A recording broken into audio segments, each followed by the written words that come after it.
le Seigneur.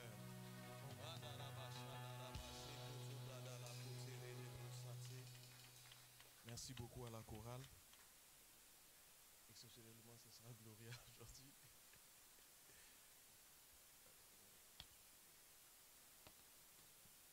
J'ai béni le Seigneur pour l'opportunité qu'il m'accorde encore de me tenir devant vous ce matin.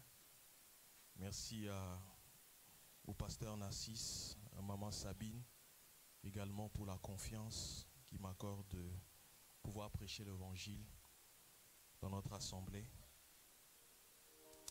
Ce matin, j'ai pour nous un thème que j'ai déjà commencé le vendredi dernier. Mon thème s'intitule « Proche, mais pourtant perdu ». Plus de toi. Proche, mais pourtant perdu. J'ai un visuel que je souhaitais qu'on projette. Proche, mais pourtant perdu. Je vais nous inviter à ouvrir nos Bibles dans Apocalypse 3, le verset 14 à 20. Proche, mais pourtant perdu. Apocalypse 3, 14 à 20.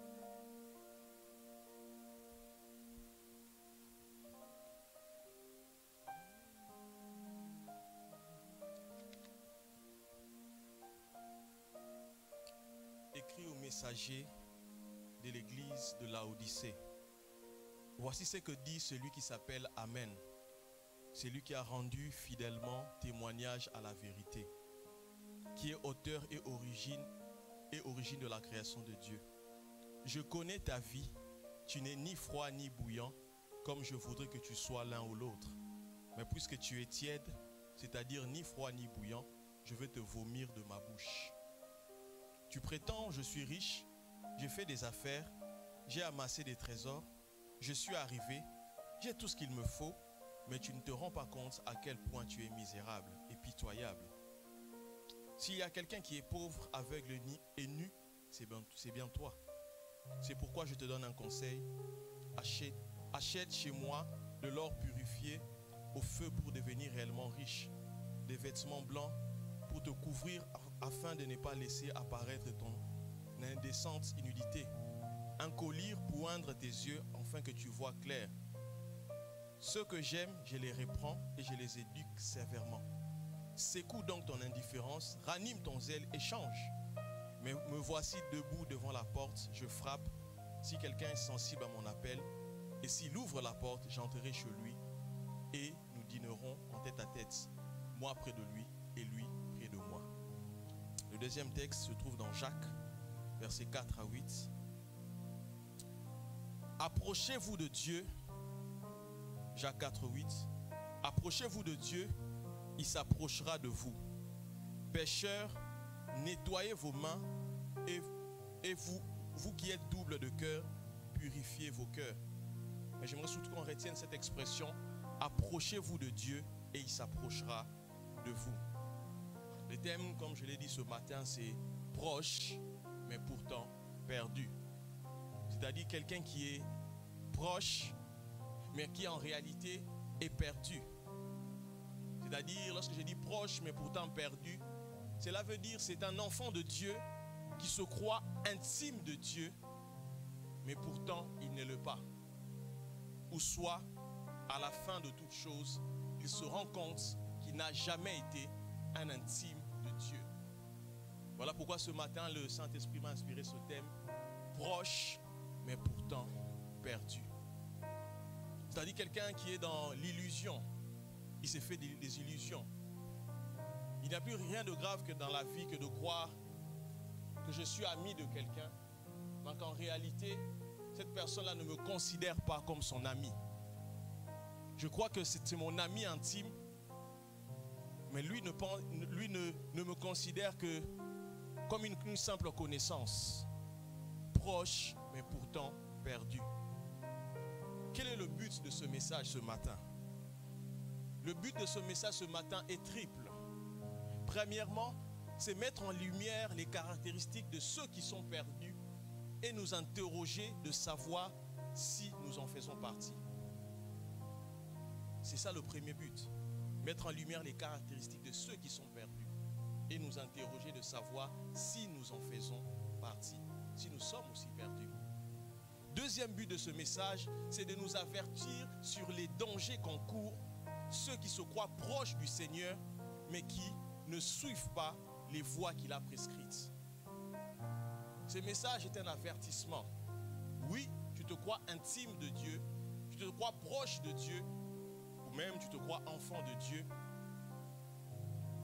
Tu vas demeurer intime ou enfant de Dieu jusqu'à la fin parce que tu suis les voies que Dieu a prescrites. Ce message vient comme un avertissement. Troisième but de ce message, c'est nous montrer le chemin vers la véritable intimité avec Dieu. Lorsqu'on parle de véritable intimité, cela veut dire qu'il y a une fausse intimité. Une intimité qui n'est pas vraie. Mais également, s'il y a une fausse intimité, il y a une véritable intimité. Il y a des éléments caractéristiques de la véritable intimité avec Dieu.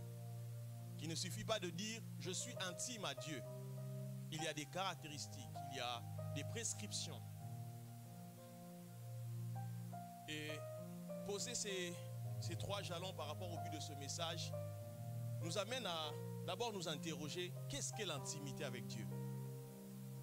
On nous dit il faut être intime avec Dieu. Moi mon intimité avec Dieu, je suis intime avec Dieu. Mais c'est quoi l'intimité avec Dieu? Lorsque moi j'entends souvent ce mot-là, intimité avec Dieu, ça me dépasse. Parce que je me pose cette question, Dieu je ne le vois pas. Comment je peux être intime à quelqu'un que je ne vois pas? Mais pourtant, ma femme par exemple, je la vois. Je peux dire que je suis intime avec ma femme. Mon ami Exaucé, je le vois. Je peux dire que je suis intime à Exaucé parce que je le vois. Pour comprendre ce qu'est l'intimité avec Dieu, nous devons rentrer dans le naturel. Qu'est-ce que ça signifie pour nous être intime avec quelqu'un? Lorsque je dis que ma femme c'est mon intime, qu'est-ce que cela veut dire? Si je comprends ce que ça veut dire naturellement, je pourrais comprendre de manière spirituelle ce que ça veut dire être intime avec Dieu. Ou même ce que Dieu attend de moi lorsqu'il veut être en intimité avec moi. L'équipe technique, j'avais un autre visuel. Qu'est-ce qu'est l'intimité avec Dieu? Vous conviendrez avec moi, lorsque j'ai rencontré ma femme, on s'est connus à l'église, on ne se connaissait pas, mais on a appris, je l'ai observé, et au moment où j'ai commencé à voir des sentiments pour elle, je suis allé vers elle pour lui dire, tu sais, je t'aime, j'aimerais que nous cheminions ensemble. Avant de lui avouer mes sentiments, nous n'étions pas encore intimes. Je vais prendre la relation du mariage. Parce que lorsque Dieu parle d'intimité, dans la Bible, il fait beaucoup allusion à la relation du mariage. Donc la première chose que j'ai faite lorsque j'ai commencé cette relation avec ma femme, et que nous avons dit nous pourrons commencer à cheminer ensemble, à marcher ensemble, nous sommes entrés en accord. Nous avons tissé une alliance pour dire que nous allons commencer quelque chose qui va nous amener au mariage. Donc ce qui nous amène à dire qu'il n'y a pas d'intimité sans alliance. Il n'y a pas d'intimité sans alliance, sans accord, sans choisir de dire aujourd'hui, toi et moi, on va commencer une amitié. Toi et moi, on va commencer une relation. Il n'y a pas d'intimité sans accord. Vous avez des amis, comment ça a démarré? Vous êtes un jour dit, on sera amis, on s'apprécie, on va marcher ensemble. Mais il y a des gens aussi qui ne sont pas vos amis. Pourquoi? Parce que vous n'êtes pas encore en accord avec eux. Vous n'êtes pas en alliance avec eux. Il n'y a rien qui vous lie. Et lorsque j'ai parlé à ma femme, on a dit, on va commencer à cheminer ensemble. On va se marier. Il n'y a pas d'intimité sans accord. Et c'est la même chose avec Dieu. C'est-à-dire, l'intimité avec Dieu commence par une alliance. Si tu n'as pas Jésus dans ton cœur, tu ne peux pas te dire intime à Dieu. L'alliance avec Dieu commence par Christ. Avoir Christ dans son cœur, c'est le début de toute intimité. La Bible dit que nous devenons enfants de Dieu. À tous ceux qui l'ont reçu, il a donné le pouvoir de devenir enfants de Dieu. À qui? À ceux qui ont cru. C'est-à-dire le fait de croire en Jésus nous met dans une alliance, dans un accord avec Dieu, qu'aujourd'hui nous sommes tes enfants. Aujourd'hui, nous allons apprendre à marcher avec toi. Deuxième chose, il n'y a pas d'intimité sans amour. Parler d'intimité, on parle d'amour. Tu ne peux pas dire que tu es intime de quelqu'un que tu n'aimes pas. Est-ce que quelqu'un est intime avec son ennemi? Non. Il n'y a pas d'intimité sans amour. J'aime ma femme. On s'est dit, on va cheminer ensemble, mais on va cheminer ensemble. Pourquoi? Parce que je l'aime. Et je veux aller plus loin dans ma relation avec elle. Et c'est la même chose avec Dieu. On ne peut pas être intime avec un Dieu qu'on n'aime pas. Intimité, qu'est-ce que l'intimité? Intimité veut dire amour. Aimer Dieu. Jésus donne le commandement, tu aimeras le Seigneur ton Dieu de tout ton cœur, de toute ton âme et de toute ta pensée. Il n'y a pas d'intimité sans amour. Tu dois aimer ton ami pour dire, oh, on devient pote, tu es mon pote maintenant. Tu es mon ami intime. Toi, tu es ma copine, vraiment. Parce que tu aimes la personne. Tu ne peux pas passer du temps avec quelqu'un que tu n'aimes pas. Celui qu'on n'aime pas, on aura tendance à le fuir. Il n'y a pas d'intimité sans amour. Intimité veut dire amour. Troisième chose que veut dire intimité. Intimité veut dire proximité. Il n'y a pas d'intimité sans proximité. Quand je parle de proximité, je veux dire qu'il n'y a pas d'intimité sans le fait de se fréquenter. Je ne pouvais pas dire à ma femme que je l'aime, mais on ne se fréquente pas. On ne passe pas du temps ensemble. Être intime à Dieu veut dire se rapprocher de lui. Tu ne peux pas dire que je suis intime de Dieu, mais je ne passe pas du temps avec lui. Je ne peux pas dire que Exaucé est mon ami, mais je ne passe pas du temps avec Exaucé. Je ne peux pas dire que ma femme c'est mon intime, mais je ne suis jamais à la maison. Il n'y a pas d'intimité sans proximité. Il n'y a pas d'intimité sans passer ensemble. Donc un chrétien qui se dit chrétien, enfant de Dieu, qui ne passe pas du temps avec Dieu, n'est pas un intime de Dieu. Il n'y a pas d'intimité sans proximité. L'intimité exige du temps. Lorsqu'on dit que je vais construire une relation avec mon épouse, avec un ami, on doit passer du temps ensemble. La chose que je dois le plus investir, c'est du temps. Du temps au téléphone, du temps en visio, du temps avec des rendez-vous. Pendant la période où avec mon épouse, je ne venais plus beaucoup à l'église. Parce que des fois, le vendredi soir, on se voyait parce qu'on était étudiants. On voulait seulement passer du temps ensemble. On voulait passer du temps ensemble. Parce qu'on s'aimait, on voulait marcher ensemble. Il n'y a pas d'intimité sans proximité. Frère, si tu dis que tu aimes Dieu, tu dois le chercher. Tu dois passer du temps avec lui. Tu dois être en prière avec lui. Tu dois avoir des moments privilégiés avec lui. Que ce soit dans la méditation de la parole, dans la prière, dans la louange, dans l'adoration, dans le service. Il n'y a pas d'intimité sans proximité. Ce n'est pas en mode on s'aime à distance. Non. L'intimité nécessite le frottement. Quatrième chose, qu'est-ce qu'est l'intimité avec Dieu? Être intime à Dieu, c'est se rendre vulnérable. Il n'y a pas d'intimité sans vulnérabilité. Je ne peux pas dire que je suis intime à ma femme, alors que je ne la partage rien de ma vie. Tu ne peux pas dire que tu es mon pote, tu es mon ami, mais tu ne me partages rien. En fait, je ne sais rien de toi. Je ne sais rien de toi. Il n'y a pas d'intimité sans échange. On doit échanger. Je dois te dire qui je suis. Je dois te partager mes défauts. Je dois te partager mes défis. Ce qui fait notre amitié, ce n'est pas le fait que nous jouons à la PlayStation. Nous jouons au foot ensemble. Non. C'est parce que je te dis, tu sais, j'ai des défis. J'ai du mal à faire ça dans ma vie. Tu sais, j'ai encore ce défaut-là. Se rendre vulnérable vis-à-vis de l'autre. On ne peut pas se dire intime à Dieu, mais lorsqu'on vient devant Dieu, on se dit, Seigneur, je suis saint, j'ai tout. Non. Parce qu'on est intime à Dieu, on doit se montrer à Dieu tel qu'on est. Pour dire, Seigneur, j'ai ce défaut dans mon cœur. Tu le connais déjà. J'ai besoin que tu le changes. On n'a pas besoin de se présenter comme un saint.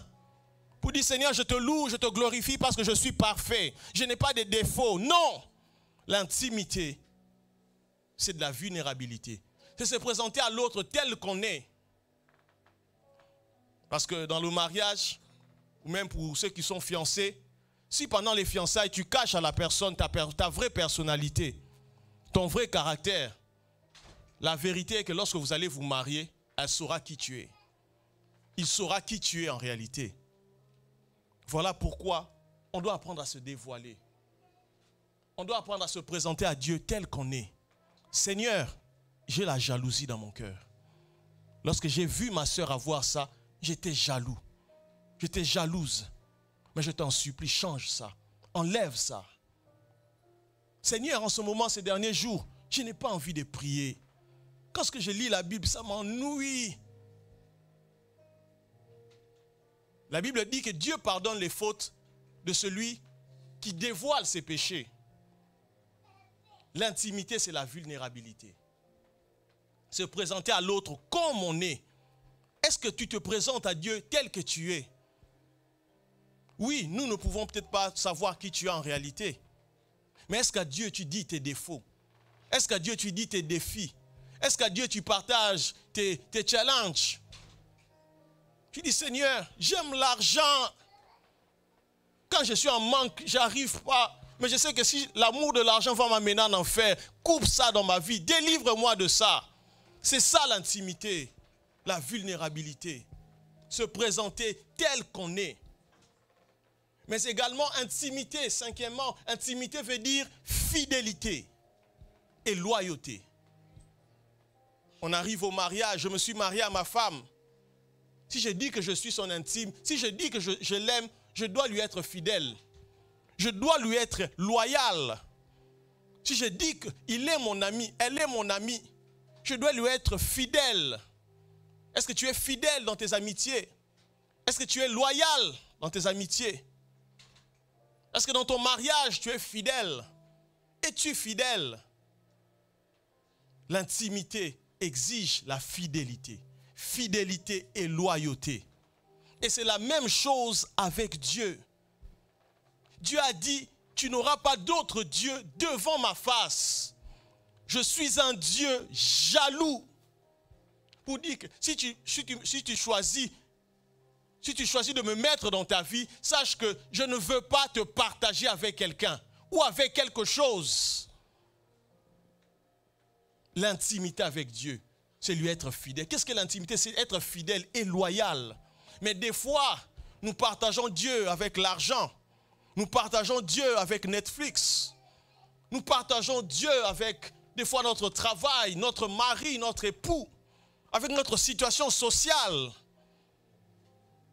Je ne tolérerai pas que tu aies un autre Dieu dans ton cœur, dit le Seigneur. L'intimité, c'est la fidélité. Si je dis à ma femme, tu es ma femme, c'est toi vraiment dans mon cœur, mais que je la trompe, on n'est pas intime. Si je dis à mon ami, tu es mon ami, toi vraiment, tu es mon gars, mais que derrière, je vais le calomnier, je vais dire, vraiment, celui-là, d'ailleurs, je connais ça dans sa vie, regarde ce qu'il a fait quand il avait 15 ans. Regarde, il couche avec des femmes. Est-ce que je suis vraiment un ami fidèle? Est-ce que je suis un ami fidèle? La loyauté, frère. La loyauté à Dieu. La fidélité à Dieu. Et dans nos relations également. C'est ça l'intimité. Sixième chose, tu sais qu'est l'intimité. Intimité veut dire connaître. Connaître l'autre. Connaître. Lorsque je me dis que je suis intime à ma femme, ça veut dire que dans notre relation, on apprend à se connaître. On apprend à se connaître dans nos qualités, dans nos défauts. On apprend à se connaître dans le sens où ma femme, lorsque j'arrive, elle n'aime pas que je laisse les chaussures au salon. Ça peut l'irriter. On apprend à se connaître en disant que mon mari, quand tu lui parles sur ce ton-là, peu importe qui tu es, il ne va pas t'écouter. dans nos qualités et dans nos défauts. On apprend à se connaître. Tu dis, ça c'est mon ami. C'est mon ami, il aime ce genre de chemise. Ah, il aime cette couleur-là. Ça c'est son plat. Ah, je vais l'inviter. Tu sais quel plat je peux l'offrir? Ah, ça c'est son plat. Lui, quand tu fais des bananes et les haricots, vraiment, tu l'as. Vraiment, tu n'as pas besoin de beaucoup. Tu l'as dans ta poche. Comment j'ai appris ce genre de détails? Parce que j'ai appris à connaître mon ami. Parce que j'ai appris à connaître ma femme. Ah, c'est l'anniversaire de Marie-Laure. Qu'est-ce que tu veux lui offrir? Tu dis, ah, si tu l'achètes un cours de chant de cette chanteuse-là, de ce coach vocal-là, elle va aimer parce qu'elle aime chanter. Comment j'ai appris à connaître? Parce qu'on a appris à échanger. On a appris à connaître. Et intimité veut dire connaître l'autre. C'est apprendre à connaître Dieu. C'est apprendre à laisser Dieu également se dévoiler à nous, se montrer à nous pour dire, je suis ceci. Je suis le Dieu qui guérit. Je prends soin de mes brebis. Ne crains rien. Tu pourras traverser le feu, mais je serai avec toi. Je suis celui qui guérit les malades. Je donne des enfants à ceux qui n'en ont pas. Ne t'inquiète pas. C'est apprendre à connaître Dieu. Pas avoir des informations sur lui, mais à le connaître. Intimité veut dire connaître. Une autre chose, intimité veut dire constance. Constance, comme j'ai écrit. Pourquoi constance? Parce que l'intimité a besoin de la régularité. Remarquez avec moi, vous pouvez être en relation avec quelqu'un, parce qu'une relation se cultive. Voilà ce que je veux dire. C'est-à-dire que si pendant 2 ans, je vais en Ouganda et que je ne parle plus avec ma femme, mon ami, il y a des choses de sa vie que durant les 2 ans que je ne connaîtrai pas. Et peut-être que notre amitié, notre amour va perdre en qualité. Notre relation va perdre en qualité. L'intimité nécessite la constance. C'est-à-dire de s'approcher de Dieu chaque jour. La constance ne veut pas dire performance. Parce que des fois, c'est ça l'un de nos pièges. Lorsqu'on nous parle de l'intimité avec Dieu, on voit, je dois passer 3 heures de prière. Tu dis, 3 heures. 3 heures. Frère, va prier. Alors qu'on sait peut-être qu'il y a un papa ici qui prie 4 heures. Il prêche ici. Oh frère, sois un homme de prière. Sois un homme de jeûne. Tu dis, jeûner encore. Ça sec. Ça sec, mon Dieu. Prier. 1 heure de prière. Non. C'est ça des fois l'un des problèmes qu'on a à l'église. C'est que lorsqu'on passe à passer du temps avec Dieu, on pense à la performance. Et ça a souvent été l'un de mes problèmes. Parce que je voulais prier. Mais quand à chaque fois je voulais prier, je disais non, si je prie, je ne dois pas prier 30 minutes. Je dois prier au moins 3 heures. Je dois lire la Bible, des chapitres. Et des fois, ça m'effrayait. Je disais, je dois prier encore. Pendant 1 heure, encore 2 heures. Et pourtant, l'intimité, ce n'est pas d'abord la performance. C'est la constance. Lorsque tu es amoureux, tu parles avec ta femme. Vous avez remarqué, vous avez parlé pendant 6 heures. Vous n'avez pas prévu ça. Vous avez dit, oh non, on va seulement parler 5 minutes. Mais vous êtes allé à 6 heures. Pourquoi? Parce que vous avez appris à apprendre. Vous avez développé cette constance-là. Ce qui fait que vous avez maintenant beaucoup de choses à vous dire. La constance. Vaut mieux faire 5 minutes chaque jour avec Dieu que 1 heure tous les 3 mois. Vaut mieux ouvrir sa Bible et lire 3 versets par jour que lire un chapitre tous les mois. Parce que ce que Dieu recherche, ce n'est pas la performance. Ce n'est pas se dire, Elisabeth, tu as lu combien de chapitres aujourd'hui? Non. Tu as lu un chapitre? Non. C'est 4 chapitres ici. Non. Ce n'est pas ça l'intimité avec Dieu. C'est la constance. Vaut mieux le peu que tu fais chaque jour. Parce que ce que Dieu recherche, ce n'est pas la quantité, mais la qualité.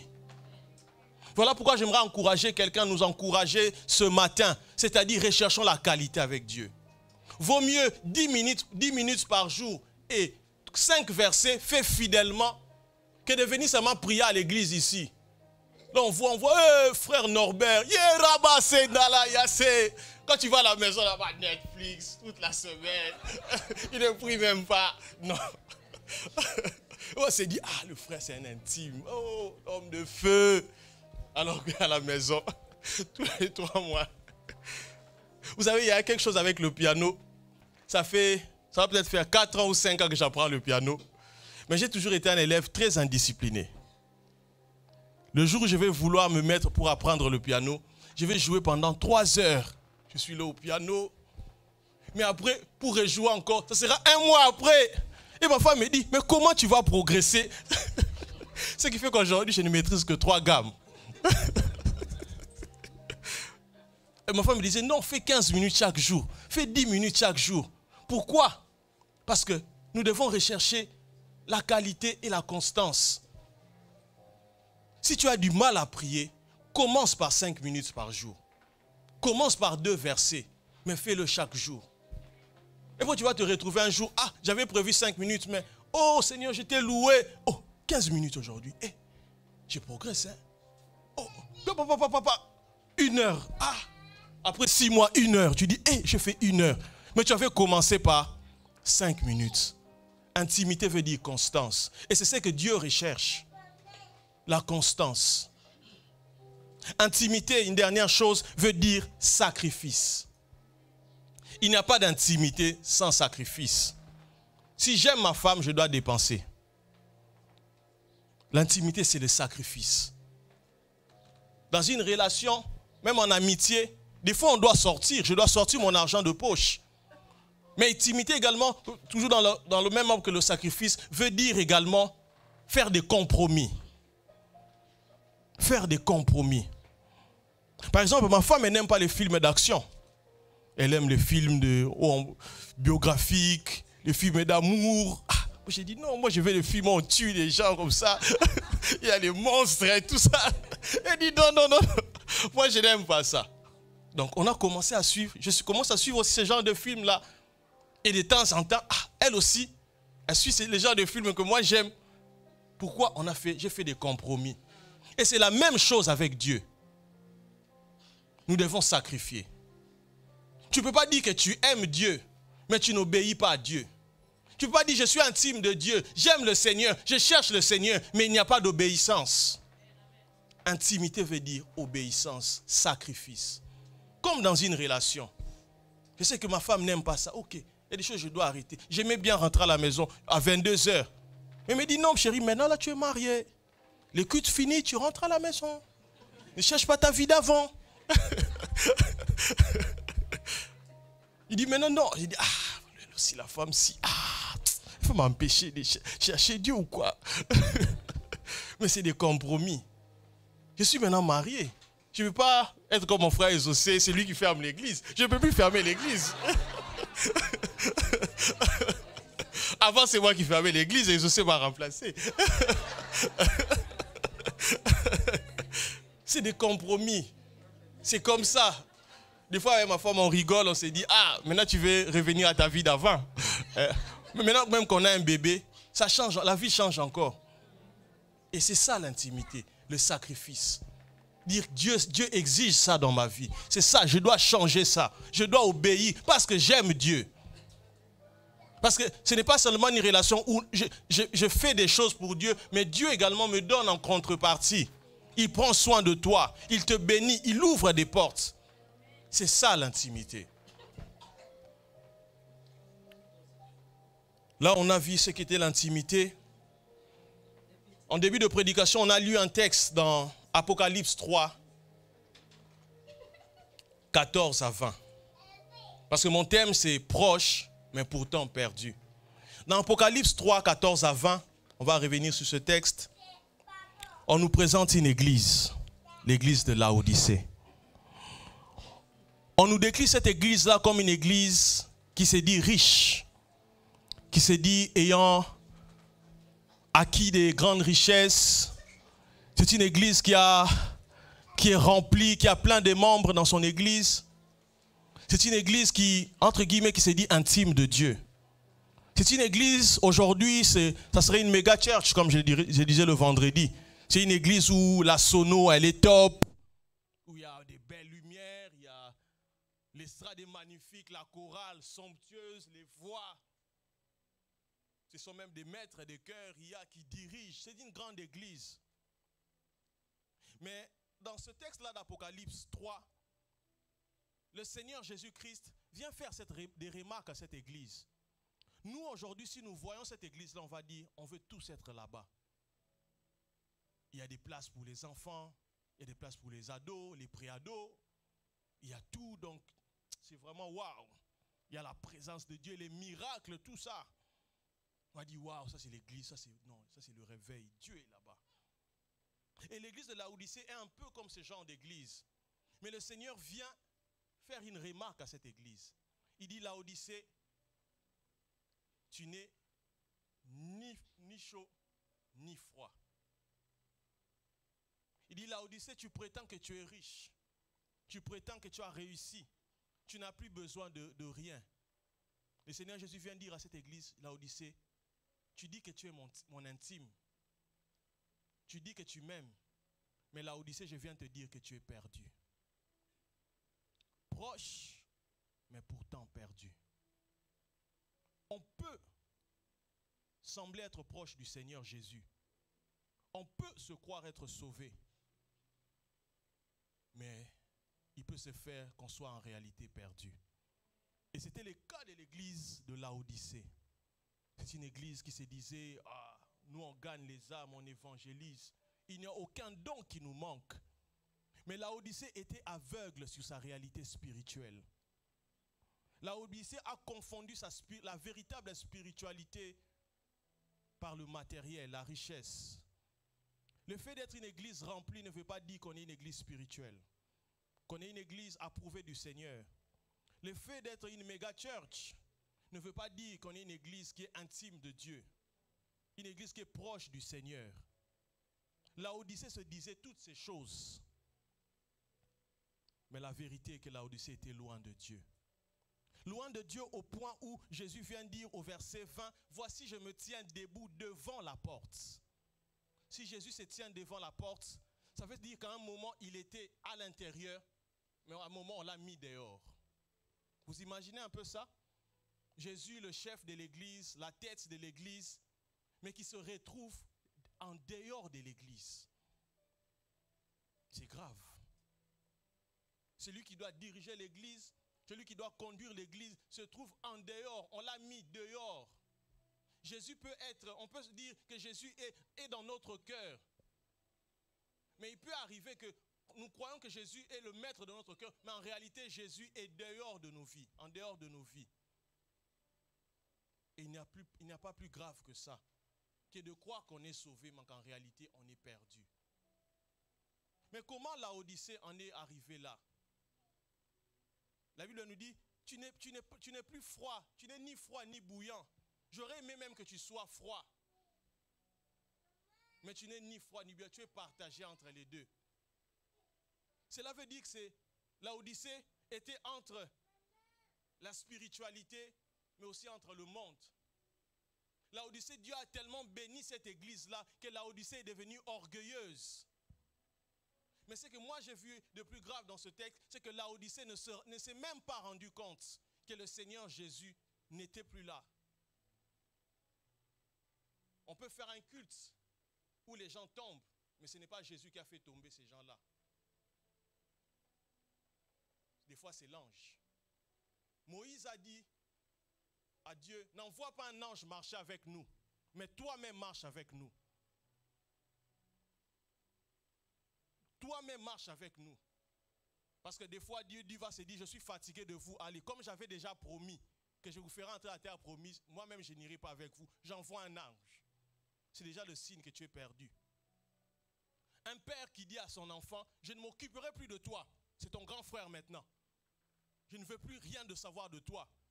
Même si tu dis quoi, tu n'as plus la faveur.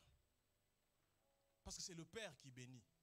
Il dit, je ne m'occuperai plus de toi. C'est ton grand frère maintenant. J'en ai marre. Frère, nous avons besoin de nous rassurer dans notre marche avec le Seigneur, que nous marchons toujours un avec lui, que nous sommes toujours attachés à lui, intimes à lui. Nous devons apprendre à nous arrêter. À nous arrêter pour demander à Dieu, Seigneur, sonde mon cœur. Malgré que je te sers, je chante, je loue, j'adore, je prêche. Mais peut-être que mon cœur s'est éloigné de toi. Je suis plus attaché au fait que tu me donnes une grande église, que je suis acclamé pendant que je chante, que je suis apprécié par les frères, ou que j'ai maintenant une bonne situation financière, que ma vie évolue. Je me dis, ah, comme c'est bien, oh, je suis intime à Dieu, j'aime Dieu, Dieu me bénit. Et pourtant, Laodicée était tout ça, mais pourtant, elle avait mis Jésus en dehors. Et Jésus revient pour dire, Laodicée, voici, je me tiens à la porte. Je frappe, si tu entends mon appel, je veux encore souper avec toi, dîner avec toi, avoir un tête-à-tête. Lorsque Jésus donne cette image, c'est l'image de l'intimité. C'est-à-dire, ce que tu as perdu, pour le retrouver, c'est de revenir à l'intimité. C'est de me laisser à nouveau être le roi de ton cœur. C'est de me laisser à nouveau remplir ton cœur, être l'objet de tes désirs, l'objet de tes pensées, pas les richesses, pas la gloire, mais moi. Pas les besoins de ce monde, toutes ces choses que tu cherches, mais moi. Et frères et sœurs, la question ce matin, c'est est-ce que Jésus est dans nos cœurs? Pas ce que Jésus peut donner. Pas ce que Jésus peut offrir, mais d'abord Jésus. Je veux vous choquer. Tu peux venir à Jésus et Jésus te laisse pauvre. Il te laisse dans ta situation. Parce que Jésus est d'abord venu dans nos vies, pas pour changer, pas améliorer nos qualités de vie, mais pour d'abord que nous soyons sauvés. Il peut tout nous donner et tout ce qu'il nous a donné peut nous amener à la perdition. Parce que nous n'aimons plus Jésus, mais ce qu'il nous a donné. Frères, attachons-nous à Jésus. Attachons-nous à Jésus. Pas ce qu'il peut nous donner, pas ce qu'il peut nous offrir.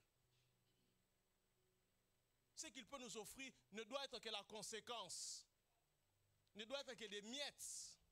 S'il y a ça, gloire à Dieu. S'il n'y a pas, gloire à Dieu. Mais c'est ce Jésus-là. Je vais être attaché à lui.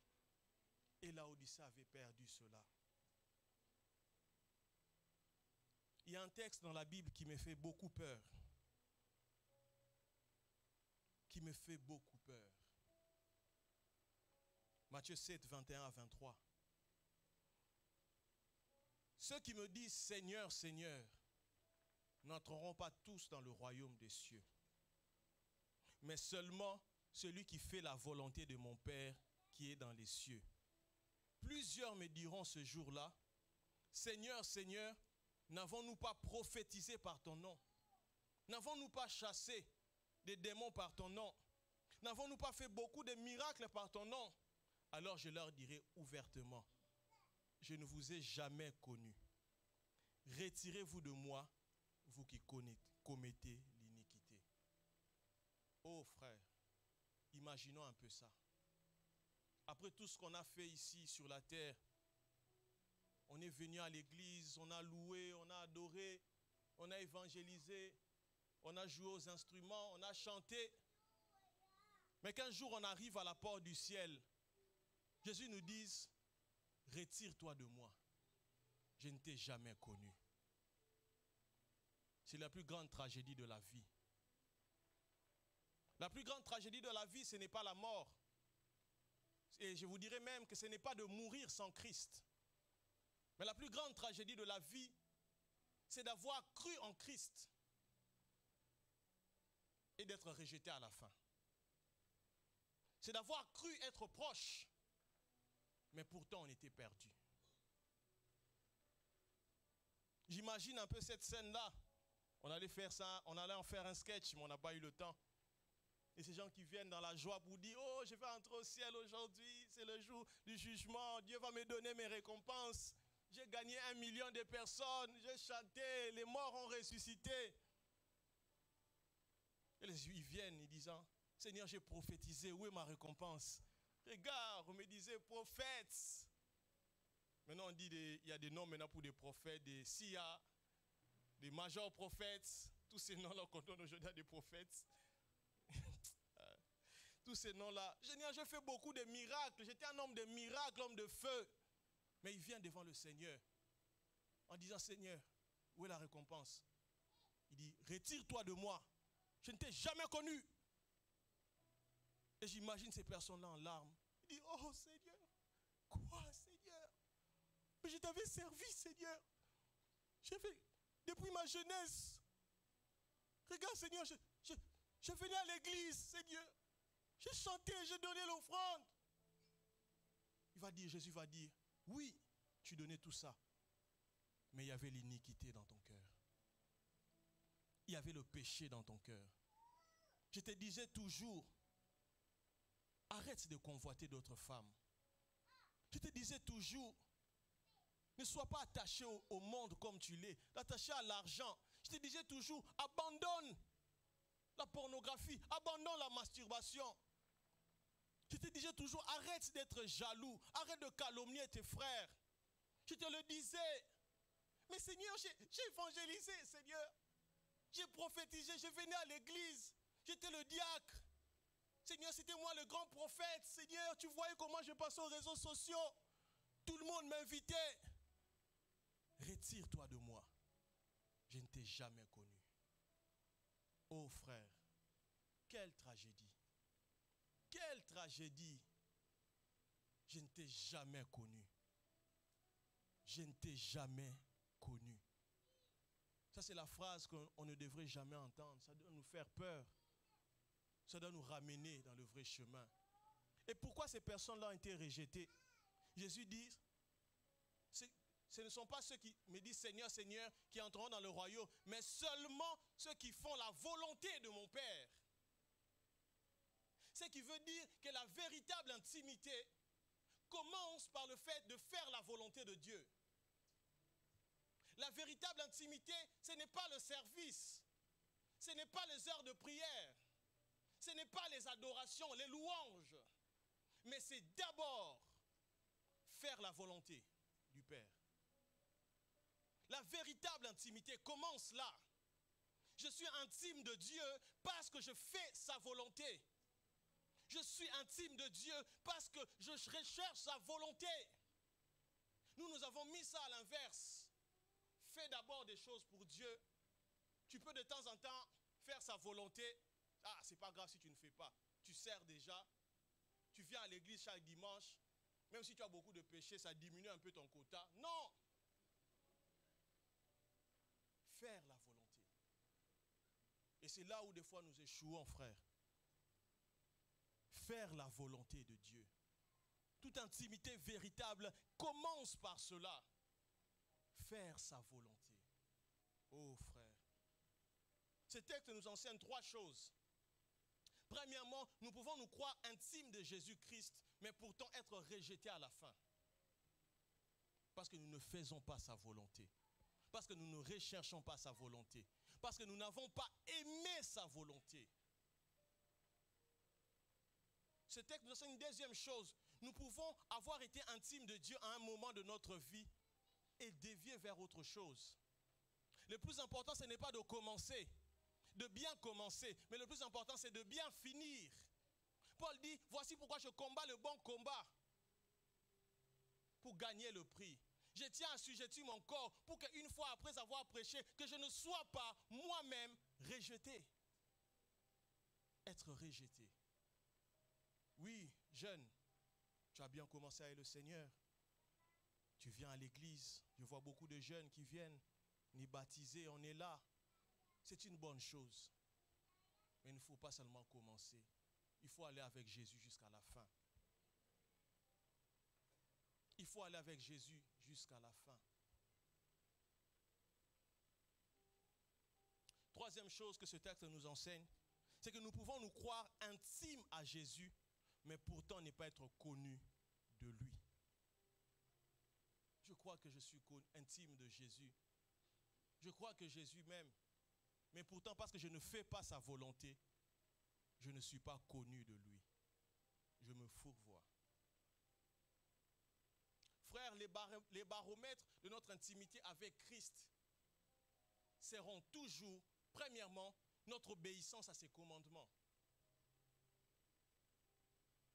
les baromètres de notre intimité avec Christ seront toujours, premièrement, notre obéissance à ses commandements. Frère, toi tu es intime avec Dieu? Oui, j'ai pris beaucoup. Je jeûne. Moi je prends des retraites, hein, tu sais. Hein? Je vais à la montagne.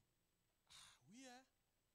Moi j'ai pris beaucoup. Je suis un homme de feu, un homme de prière, un homme de parler en langue.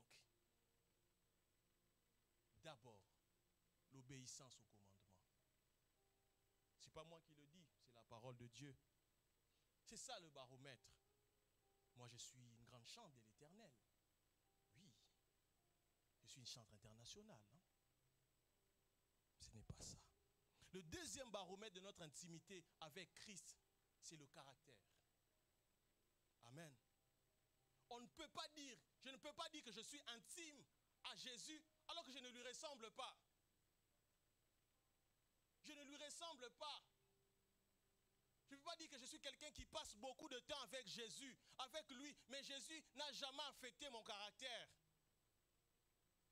Frère, je ne peux pas dire que je passe beaucoup de temps avec lui, mais mon caractère ne change pas.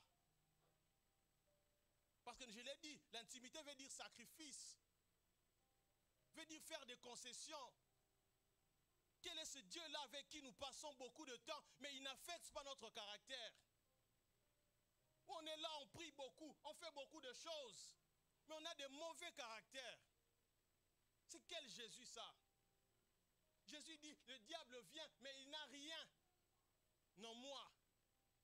Mais pourtant, nous disons des fois que nous passons du temps avec Jésus, mais lorsqu'on voit dans nos vies, il y a le caractère du diable. Il y a le caractère, le trait de caractère du diable. Il y a la jalousie. Il y a le mensonge au travail. Il y a le vol au travail. Il y a le vol à la sécurité sociale. Et le mensonge dans les déclarations. Frère, si je n'ai pas un caractère qui ressemble à Jésus, je ne suis pas son intime. Oui, je peux avoir des choses encore à changer, mais c'est en m'approchant de lui qu'il change cela. C'est en s'approchant de lui qu'il brise cela, parce que je lui soumets cela. Mais on ne peut pas se dire, je suis intime de Dieu, mais dans mon caractère, il n'y a rien. Parce que toute intimité, c'est censé t'affecter d'une manière ou d'une autre. Aujourd'hui, si je commence à fréquenter les gens qui sont dans la littérature, les grands littéraires, je commence à fréquenter tous ces présidents, ces députés, vous allez voir que même ma façon de parler va changer. Même ma façon de m'habiller va changer. Mais vous vous dites, oh, le frère Jonathan, il laissait les cheveux pendant 14 mois. Ah, maintenant, c'est tous les mois, tous les 2 semaines, il se coiffe. Oui. Il dit, maintenant, il se coiffe tous les 2 semaines. Oui, ça doit changer parce que je fréquente maintenant des gens qui sont un peu, à des cheveux propres, français, ça doit être un peu posé. C'est normal. Pourquoi toute proximité doit affecter notre caractère? Et c'est la même chose avec Dieu. C'est la même chose. Je ne veux pas dire je suis ami de Macron, mais on voit, je suis dans les wesh, oh wesh, mon gars. Je suis dans les kebabs, on dit, non, lui, il est vraiment l'ami de Macron, lui. Lui, il est vraiment l'ami de Macron. Non, je ne vois pas. Ou vraiment, est-ce que Macron, c'est son papa? Non, pas lui. Pourquoi? Parce que quand je dis que je suis ami de Macron, que c'est mon père, ça veut dire que je le fréquente. Et le fait d'être avec lui doit me changer, doit me prouver, ma façon d'être doit montrer que je lui ressemble. Troisième baromètre, c'est le jugement dernier. C'est le jugement dernier qu'on saura si réellement nous faisions la volonté de Dieu. Si réellement nous étions intimes à Dieu. Vous savez, frère, des fois c'est bien quand Dieu expose les gens. Vaut mieux que Dieu t'expose maintenant qu'au jugement dernier. Parce qu'au jugement dernier, il n'y aura plus de repêchage. Il n'y aura plus de rattrapage. Lorsque Dieu expose quelqu'un, ce n'est pas pour le détruire. C'est pour dire, je t'aime tellement, je t'ai tellement parlé, qu'il faut que je t'expose pour que au jugement dernier, je ne te juge pas plus sévèrement. Frère, les 3 baromètres, l'obéissance, notre caractère et le jugement dernier. Quel est donc le but de l'intimité avec Dieu? Quel est le but de l'intimité avec Dieu? Pourquoi Dieu veut-il que nous soyons intimes avec lui? Pourquoi Dieu veut-il que nous soyons proches avec lui? Oui, j'ai cru en Jésus, ça suffit, je peux vivre comme je veux. Mais Dieu dit, maintenant que tu as cru en moi, je veux que tu te rapproches encore de moi. Je veux encore que tu passes du temps avec moi. Je veux encore que tu me laisses t'enseigner, t'éduquer. Quel est le but de l'intimité avec Dieu?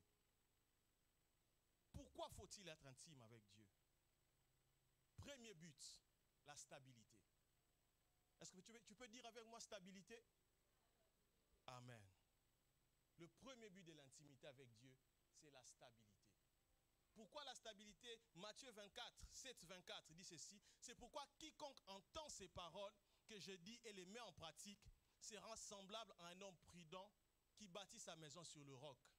La pluie est tombée, les torrents sont venus, les vents ont soufflé et se sont jetés contre cette maison. Elle n'est point tombée parce qu'elle était fondée sur le roc. Vous allez remarquer avec moi que ce texte suit le texte où il dit « Je ne vous ai jamais connu ». Le but de l'intimité avec Dieu, c'est la stabilité. Lorsque Dieu veut que nous soyons intimes avec lui, que nous nous approchons avec lui, c'est parce qu'il veut nous rendre stables. Stables pourquoi? Parce que la vie est faite des épreuves. Parce qu'en tant que chrétiens, nous serons éprouvés. Au quotidien, n'est-ce pas, nous sommes tous éprouvés. Nous avons tous nos défis. Nous avons tous des moments où il arrive un doute de Dieu. On dit, ah Dieu, est-ce que tu m'aimes vraiment? Pourquoi j'ai vu ça? C'est ça les épreuves. Le but de l'intimité, c'est de nous rendre stables. C'est-à-dire que nous soyons fondés en Dieu. Celui qui fait la volonté de Dieu, qui est intime de Dieu, en réalité, il est en train au quotidien de se fonder en Dieu. Pour dire que lorsque les vents viendront, les épreuves viendront, ces épreuves-là le trouveront stable.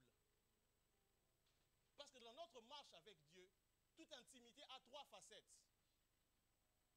Toute intimité a trois facettes avec Dieu. Lorsqu'on marche avec Dieu dans notre intimité, il y a trois facettes. Il y a trois choses que nous vivrons. Nous sommes obligés de vivre. La première facette de l'intimité, c'est la passion amoureuse. La passion amoureuse, c'est-à-dire c'est cette période-là où on rencontre Dieu. Où on est tellement fou de Dieu. On est tellement zélé. On est prêt à tout faire pour Dieu. Je me rappelle les premiers mois où j'ai connu Dieu. Je voulais abandonner toutes mes études. J'ai dit, oh, je vais servir Dieu, évangéliser. Mon père est venu même dire à un encadreur, j'ai dit, laissez mon fils là, je ne veux pas de ça. Qu'il aille à l'école. C'est la période où on est tellement fou de Dieu, c'est le début. On est fou, on est prêt à tout dire, oh Seigneur, je ferai tout pour toi. On est là, toutes les réunions. C'est une période aussi où des fois lorsqu'on prie, Dieu nous exauce directement. On demande quelque chose à Dieu, Dieu nous parle directement. Il y a tellement une facilité là. C'est une période où on est enfant. C'est la période de l'innocence. Jérémie dit, Seigneur, tu m'as si bien séduit que je me suis laissé prendre. Tu m'as forcé la main, tu as été plus fort. C'est la période où Dieu nous séduit. Mais la deuxième facette de l'intimité, c'est la facette des épreuves. C'est la période où Dieu envoie des épreuves dans nos vies. Pas pour nous détruire, mais pour se révéler à nous. J'aimerais te dire que les épreuves que tu vis actuellement ne sont pas là pour dire que Dieu est absent ou que Dieu n'agit pas. Mais Dieu, à toute épreuve, Dieu rattache une révélation de sa personne. Abraham n'aurait jamais su que Dieu est le Dieu qui pourvoit si Dieu ne lui avait pas demandé Isaac. Tu ne peux pas connaître le Dieu qui guérit si tu n'as jamais été malade. Tu ne peux pas connaître le Dieu qui rend riche si tu n'as jamais été pauvre.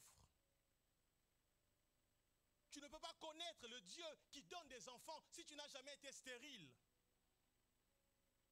Tu ne peux pas connaître le Dieu qui donne le travail si tu n'as jamais été chômeur.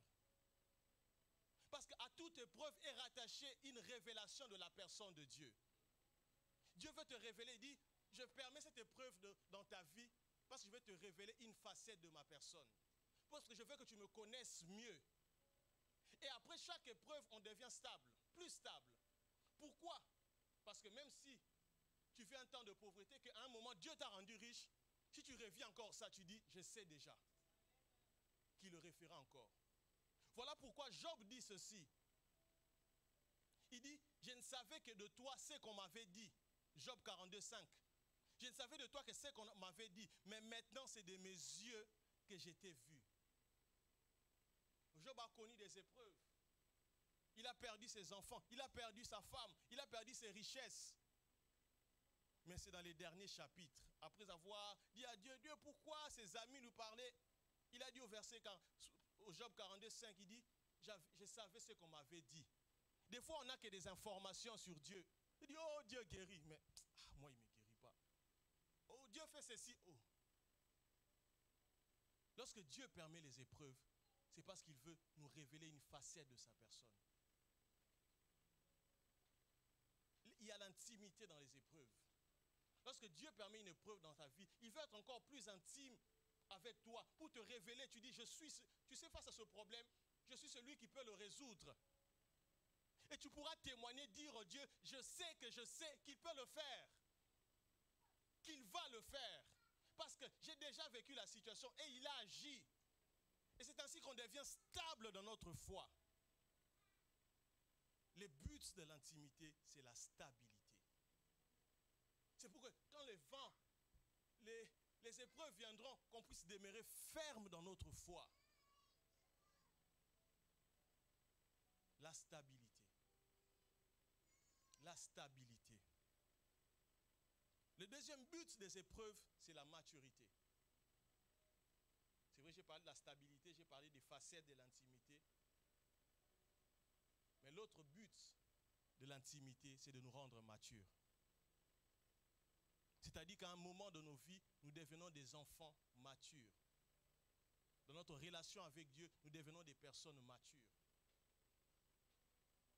Éphésiens 4, 13, qui dit, jusqu'à ce que nous parvenions tous à l'unité de la foi et à la connaissance du Fils de Dieu, à la maturité de l'adulte, à la mesure de la stature parfaite de Christ.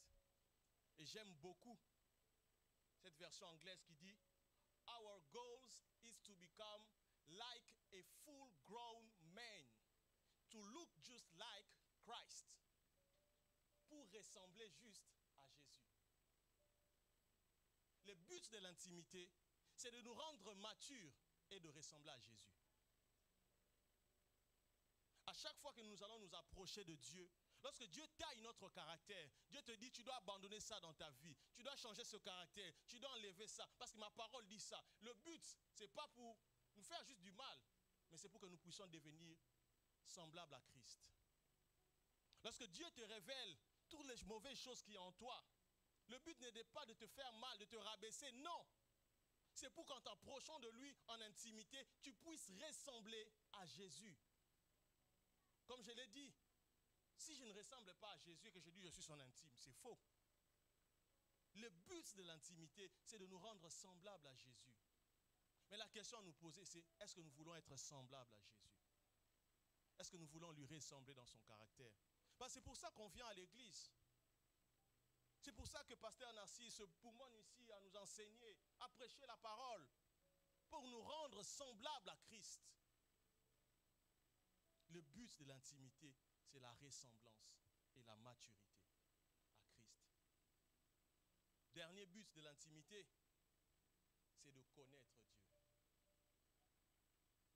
Plus nous devenons intimes à Dieu, plus nous nous approchons de lui, plus nous apprenons à le connaître, nous allons apprendre à mieux le connaître. Nous allons apprendre à mieux le connaître. Romains 12, 2. Je vais prendre la partie qui dit, ainsi vous pourrez savoir ce qu'il veut, ce qui est bon, ce qui lui plaît, ce qui est parfait. Vous voyez avec moi? On peut savoir ce que Dieu veut, mais ce que Dieu veut n'est pas toujours ce qui est bon. Ce qui est bon n'est pas toujours ce qui lui plaît. Ce qui lui plaît n'est pas toujours ce qui est parfait. C'est-à-dire, à un moment, je marche avec Dieu. Dieu peut vouloir, peut dire, par exemple, je vais donner un exemple par rapport à la prédication. Je pensais prêcher sur le réveil spirituel et la présence de Dieu. C'est bon de prêcher ça. Mais à un moment, je ne sentais pas vraiment que c'était ça. J'ai changé encore un autre thème. C'était cultiver la présence de Dieu. Je ne sentais pas. Et c'est en dormant sur le lit que la pensée de ce thème-là me vient. Prêcher sur le réveil spirituel et la présence de Dieu, c'est bon. Mais ce n'est pas ce que Dieu veut. Ce n'est pas ce que Dieu voulait pour aujourd'hui. Mais parler de proche mais pourtant perdu, c'est ce qui est parfait.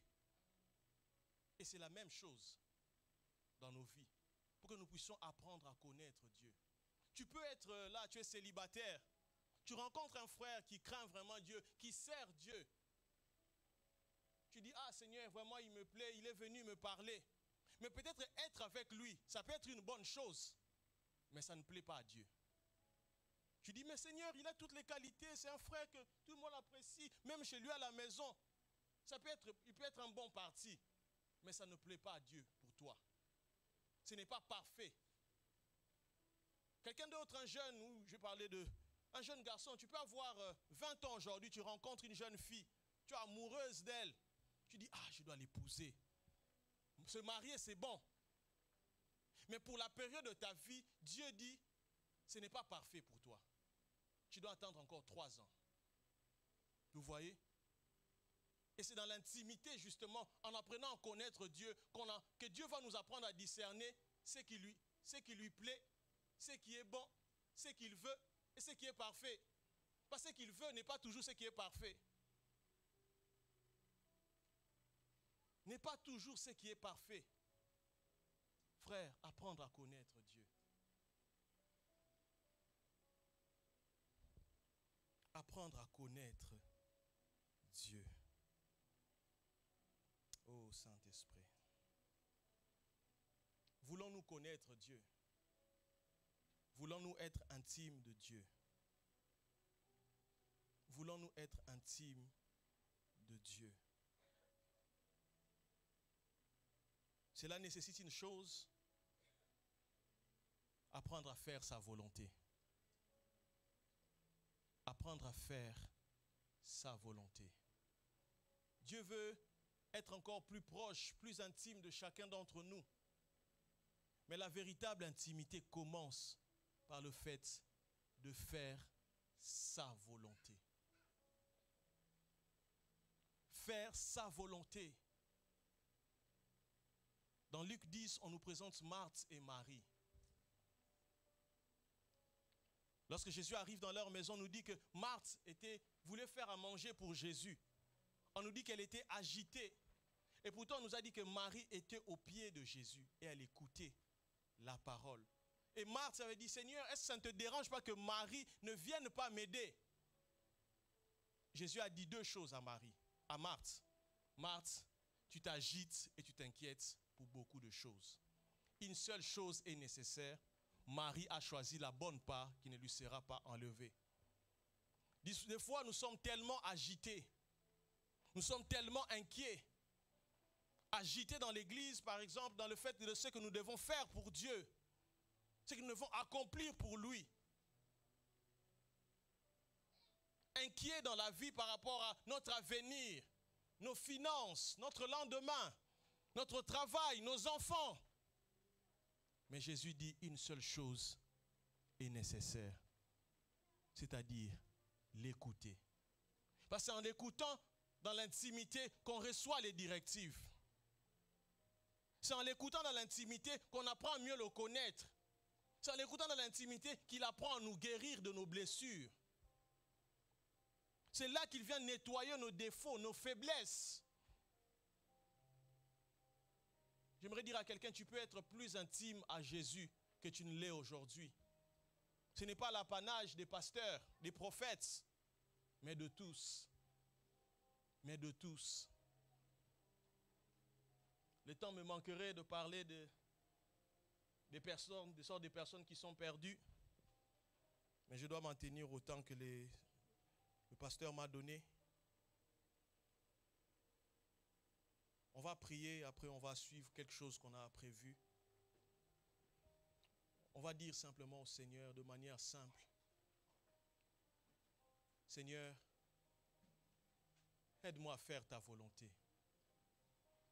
Parce que l'intimité commence par le fait de faire la volonté de Dieu. Ça ne commence pas par le beaucoup faire, le beaucoup paraître. Non, ça ne commence pas par impressionner Dieu. Mais c'est faire la volonté de Dieu. Ce n'est pas faire une partie de la volonté de Dieu. Mais c'est faire toute la volonté de Dieu. L'intimité, c'est se laisser transformer par Dieu. C'est se laisser briser par Dieu.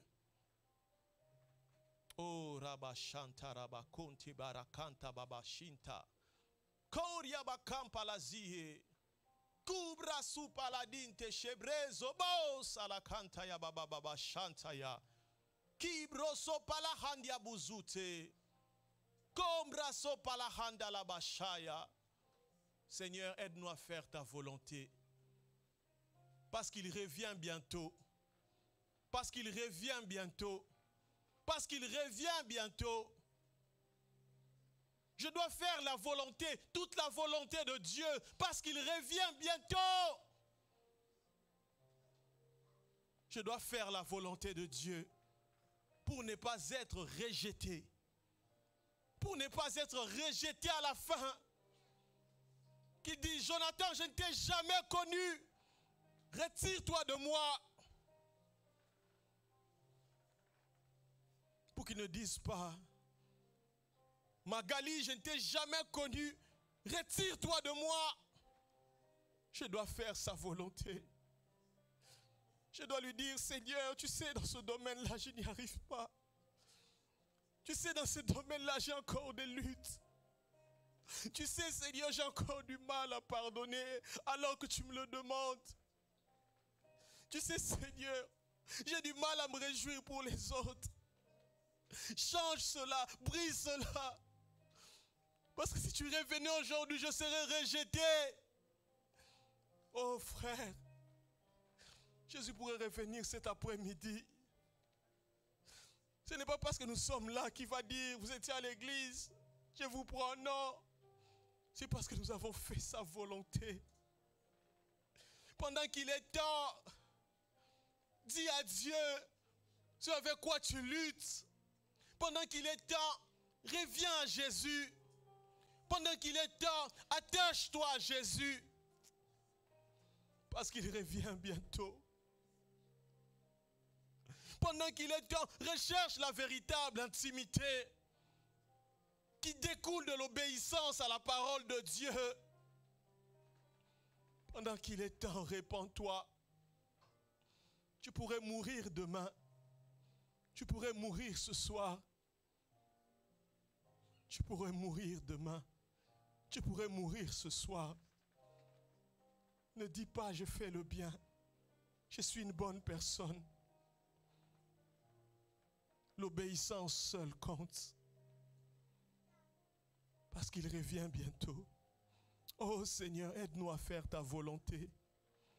Aide ton Église que nous sommes à faire ta volonté. Aide ton Église que nous sommes, Seigneur. Aide, Seigneur. Nous ne voulons pas être dans des faux semblants, être dans l'hypocrisie en l'Église. Dire que nous marchons avec toi alors qu'il y a des péchés en nous. Alors que Seigneur, nous sommes des gens charnels. Alors que nous sommes les gens qui n'aimons pas les autres, Seigneur. Oh, je t'en supplie. Frères et sœurs, ceci n'est pas un jeu. Ceci n'est pas un simple message. Mais c'est un avertissement. C'est un avertissement. C'est un avertissement. C'est un avertissement à changer. C'est un avertissement à se repentir. C'est un avertissement à revenir à Dieu. C'est un avertissement à vivre la vie qui plaît à Dieu. C'est un avertissement à être radical. À être radical. Jésus ne dira pas, je te comprends, entre dans ma gloire. Non, je ne t'ai jamais connu. Parce que le jour du jugement, ça ne sera pas le Dieu d'amour. Ça sera le juste juge et saint. Il dira, je t'ai laissé le temps de croire. Je t'ai laissé le temps de changer. On a prêché ma parole. On t'a averti. Tu sais ce que la parole de Dieu dit. Oh, Rabashanta. Même les enfants. Ne dis pas, je suis un enfant. Si tu sais ce qu'est le bien et le mal, ne dis pas, tu es un enfant. Si tu sais que mentir est une mauvaise chose, ne dis pas que tu es un enfant. Ne dis pas que mon père est pasteur. Ne dis pas que ma maman c'est une servante de Dieu. Que ma maman vient à l'église. Si tu sais que faire de mauvaises choses n'est pas bien, ne dis pas que tu es un enfant.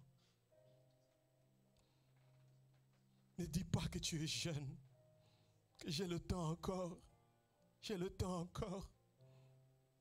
Engage-toi maintenant. Oh Saint-Esprit, aide-nous. Aide-nous, Esprit de Dieu. Aide-nous, Esprit de Dieu. Je t'en supplie. Frères, nous devons prendre des décisions. Nous devons prendre des décisions dans nos cœurs. Nous devons prendre des fermes décisions dans nos cœurs. D'obéir à la volonté de Dieu. D'obéir à la volonté de Dieu. Nous devons prendre des décisions. Parce que l'enfer, c'est une réalité. C'est un feu qui brûle éternellement. Oh Saint-Esprit, aide-nous. Aide-nous, Esprit de Dieu. Aide-nous, Esprit de Dieu. Aide ton peuple que nous sommes à prendre des réelles décisions. Parce que tu dis, ne vous repentez pas simplement, mais produisez des fruits dignes de la repentance. Produisez des fruits dignes de la repentance. Produisez des fruits qui prouvent que vous m'appartenez. Produisez des fruits qui prouvent que vous êtes à moi. L'amour de Dieu est inimitié contre l'amour du monde. Celui qui aime le monde est ennemi de Dieu. Produisez des fruits qui prouvent que vous êtes mes enfants. Celui qui est mon ami, ce n'est pas celui qui écoute seulement ma parole, mais c'est celui qui met en pratique. Mon frère et ma sœur, ce ne sont pas ceux qui écoutent ma parole, mais ce sont ceux qui mettent en pratique. Heureux celui qui écoute la parole et qui met en pratique. Le royaume des cieux est pour ceux et celles qui mettent en pratique la parole de Dieu. Merci Saint-Esprit. Nous allons suivre une petite vidéo qui va encore nous interpeller. On a suivi ça ce vendredi, mais on va resuivre ça encore ensemble. Exaucé, si tu peux nous aider.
Finalement je parais plus fort que ma femme, car sur ma vie j'ai un appel de pasteur. Je lui fais souvent la leçon, car je trouve qu'elle prie pas assez. Et chaque fois qu'il y a une épreuve, pouf, elle est prompte à se lasser. Et moi je jeûne, je prie, je sers à l'église. Je suis le bras droit de l'apôtre Paul, du coup y a personne qui me néglige. Et au boulot, je suis juste excellent. Mon salaire est étincelant, t'as le compte en découvert, le mien est trop souvent en excédent. Et quand je vais sur Instagram, c'est vraiment trop fort. Les gens sont fortifiés dans l'âme, parce que je suis tellement profond. Car j'ai un grand appel au ministère, un grand appel prophétique. Y'a que ceux qui manquent de discernement, qui sont trop sceptiques. Mais peu importe la famille, chacun sa grâce, car Dieu il lève qui il veut. En tout cas je sais ce que je vaux, et faire son œuvre c'est ce que je veux. J'ai un appel des nations, je dois voyager dans le monde entier et faire toutes sortes de bonnes actions. L'humilité ça me caractérise, car quand j'arrive quelque part, je me fais tout petit tout au fond de l'église. Mais dans mon cœur je sais que je les dépasse tous. Et si jamais ils me donnent le micro, ils verront que je les déclasse tous. Dans ma vie j'ai pu avoir ce que je veux, y'a que ma femme qui est pas à la gloire de Dieu. Écoute, ça fait partie du package, c'est l'institution. De toute façon avec la gloire, mais y a les persécutions. Ce jour-là je lui ai dit dépêche-toi, car on va être en retard. Elle me répond t'inquiète pas chérie, je suis sur le départ. Je vais dans la douche pour ajuster une dernière fois mes contours. Et puis j'appelle ma fille aînée pour qu'elle me parle de son cours. La première fois, elle ne me répond pas.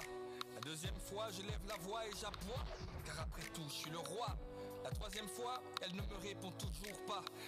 Alors énervé, je vais dans la chambre comme un loupard. Mais y'a personne, leurs vêtements sont par terre. Elles n'ont pas pu s'échapper. La home, je la connais par cœur. Mais qu'a-t-il pu arriver? Qu'est-ce que c'est que ce saccage? Je pense qu'elles veulent s'amuser. En fait, elles jouent à cache-cache. Soudainement, je crois entendre sonner la trompette. L'enlèvement et tout à coup le mot qui se met à résonner dans ma tête. Au dehors, j'entends des cris et des pleurs. J'entends des grands bruits d'accidents, des freinages d'urgence et des heurts. Alors, j'ouvre grand la fenêtre. Au dehors, c'est la panique. Et je vois l'effroi dans les yeux de mon voisin Abdel Malik.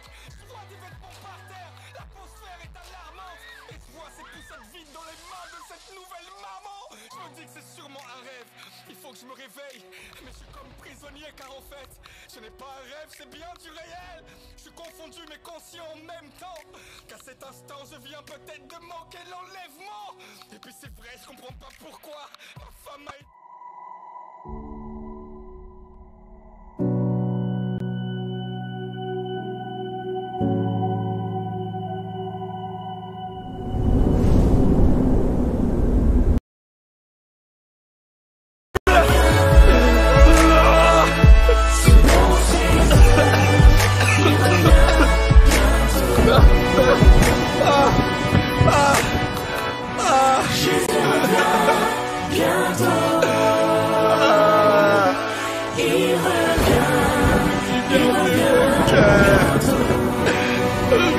Gardez mon cœur, j'aurais dû garder mon cœur.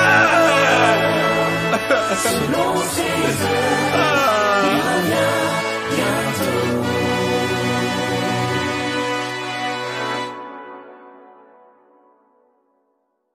Aide-moi Seigneur, Abba Père, et compassion de moi. Parle ta miséricorde et souviens-toi de moi. Aïe aïe aïe aïe aïe aïe aïe aïe Papa, il revient. J'aurais dû garder mon cœur, j'aurais dû garder mon cœur. Selon ses heures, il revient bientôt.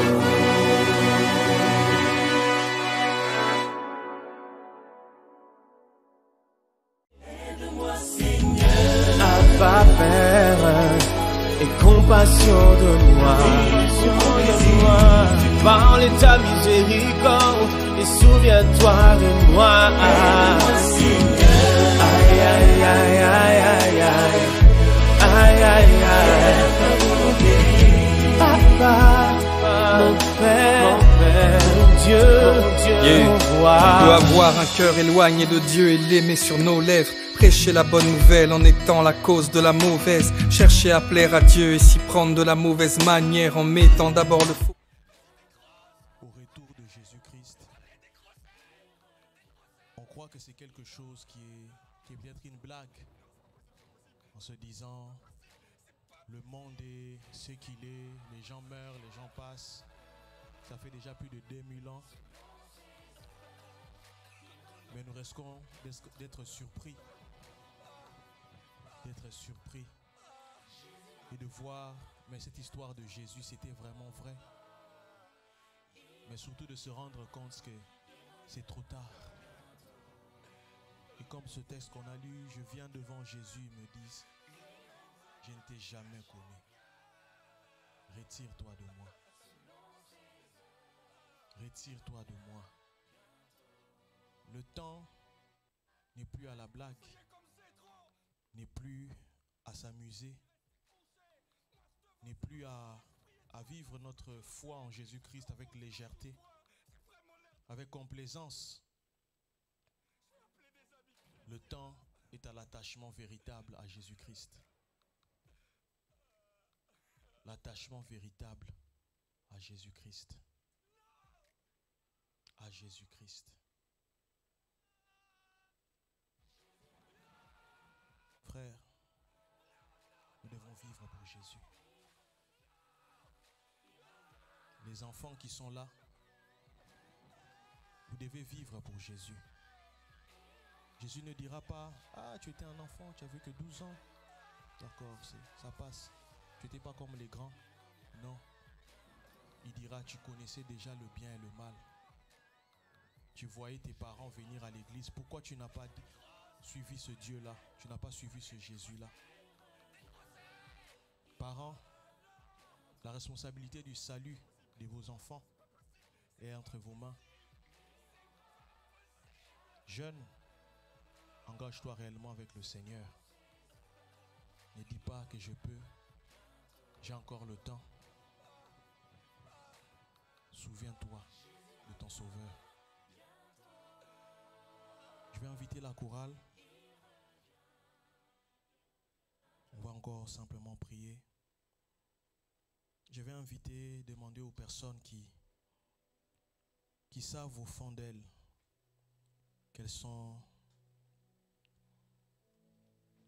leur relation avec Jésus n'est pas ce qu'elle doit être. J'aimerais simplement vous inviter à lever vos mains. On va vraiment prier ensemble. On va implorer la grâce de Dieu. Et je crois que le Saint-Esprit va nous rafraîchir. Juste simplement, tête baissée dans la prière, concentré. Juste lever la main. Juste lever la main. Tu sais que en ce moment tu as du mal dans ta relation avec Dieu. Il y a même des choses dans ton caractère, tu ne te reconnais plus. Tu as même en ce moment du mal à passer du temps avec Dieu. Simplement lever la main, on va prier ensemble. On va prier ensemble. Frère, je sais une chose, moi j'ai besoin de Jésus. Je ne sais pas pour toi. Je ne suis pas l'homme que je devrais être. Je ne suis pas toujours un excellent mari. En moi, il peut y avoir de la colère.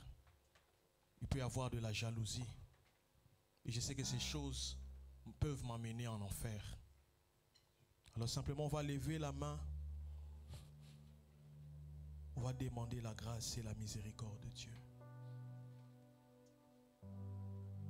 Oh Saint-Esprit, nous avons tellement besoin de toi. Tu vois, Seigneur, j'ai prêché ta parole, Seigneur. Tu as vu ces personnes, oh Dieu, qui ont levé la main. Elles n'ont pas eu honte. Tu as dit, Seigneur, que celui qui aura honte de moi, j'aurai honte de lui au dernier jour. Tu as dit, Seigneur, que l'intimité, c'est la vulnérabilité, c'est se présenter à Dieu tel qu'on est. Pas tel qu'on aimerait qu'il nous voie. Pas tel que les autres voudraient qu'on nous voie. Seigneur, ce matin avec mes frères, ayant les mains levées, nous venons nous présenter à toi tel que nous sommes pour te dire que nous avons besoin de la transformation. Nous avons besoin de changement. Nous avons besoin de réellement nous attacher au Jésus de la Bible. Nous ne voulons pas une vie chrétienne fausse. Nous ne voulons pas une vie chrétienne d'hypocrisie. Nous ne voulons pas une vie chrétienne où on est chaud, on est froid. Tu dis que tu vas nous vomir, Seigneur. Tu vas nous vomir, Seigneur. Seigneur, je vois dans la Bible ces personnes à qui tu as dit, retirez-vous de moi. Seigneur, nous ne voulons pas finir en enfer. Ça serait tellement triste, Seigneur, après être venu à l'église, après t'avoir servi, Seigneur. Ça serait tellement triste, Seigneur. Nous ne sommes pas les meilleurs des hommes, nous ne sommes pas les meilleurs chrétiens. Mais ce matin, Seigneur, nous voulons te demander par ton Saint-Esprit, viens nous transformer. Viens briser le mal. Viens briser le péché, Seigneur. Viens briser ce caractère qui ne te glorifie pas. Viens briser ces habitudes de péché qui règnent dans nos vies, dans nos cœurs, oh Dieu. Viens briser cela. Si tu ne brises pas cela, nous finirons loin de toi, oh Dieu. Viens briser cela aujourd'hui. Seigneur, je prie pour ton peuple, Seigneur, pour mon frère, pour ma soeur qui a levé la main. Elle a besoin de toi, Seigneur. Elle a besoin de toi, Jésus. Viens briser le mauvais caractère. Viens briser, Seigneur, les mauvais péchés, les habitudes, Seigneur. Viens ôter la colère. Viens ôter la jalousie. Viens ôter les querelles. Viens ôter le mensonge. Viens ôter l'impudicité. Viens ôter la convoitise, Seigneur. Oh Seigneur, aie pitié de nous, Seigneur. Commence un travail de transformation. Commence un travail de guérison. Commence un travail de relèvement, Seigneur. Fais-le pour mon frère. Fais-le pour ma soeur. Fais-le pour moi, Saint-Esprit. Est-ce qu'on peut simplement se lever, chanter avec la chère Gina ce cantique? Plus de ta ressemblance. Plus de toi. L'intimité, c'est ressembler à Jésus.